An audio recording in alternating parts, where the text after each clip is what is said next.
বাংলাদেশকে $29 মিলিয়ন দেওয়ার যৌক্তিকতা নিয়ে প্রশ্ন তুলেছে মার্কিন প্রেসিডেন্ট ডোনাল্ড ট্রাম্প। যুক্তরাষ্ট্রের প্রেসিডেন্ট ডোনাল্ড ট্রাম্প মন্তব্য করেছেন যে বাংলাদেশের রাজনৈতিক পরিবেশ শক্তিশালী করার জন্য মার্কিন আন্তর্জাতিক সংস্থা USAID $29 মিলিয়ন সহায়তা প্রদান করেছে এমন একটি প্রতিষ্ঠানকে যার নাম কেউ শোনেনি। 21 ফেব্রুয়ারি দেশটির গভর্নরদের নিয়ে নিয়োজিত এক অনুষ্ঠানে ট্রাম্প এই অভিযোগ করেন। মার্কিন প্রেসিডেন্ট ডোনাল্ড ট্রাম্প বলেন, এই সহায়তা এমন একটি প্রতিষ্ঠানের কাছে গিয়েছে যে কেউ এই প্রতিষ্ঠানের নাম পর্যন্ত শোনেনি, অথচ তারাই $29 মিলিয়ন পেল।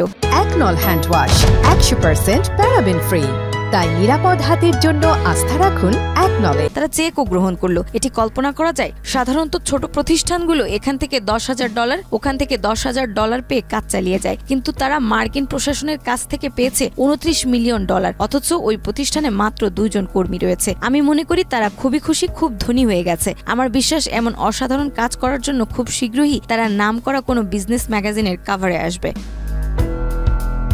এছাড়া ভারতে ভোটদানে উৎসাহী করতে $21 মিলিয়ন দেওয়া হয়েছে বলেও দাবি করেছেন ডোনাল্ড ট্রাম্প। তিনি বলেন, আরও $21 মিলিয়ন গেছে আমার বন্ধু প্রধানমন্ত্রী মোদির কাছে ভোটারদের ভোট কেন্দ্রে আনার জন্য। আমরা ভারতকে এজন্যই $21 মিলিয়ন দিচ্ছি। আমাদের ব্যাপার কি? আমিও ভোট কেন্দ্রে ভোটারদের উপস্থিতি চাই।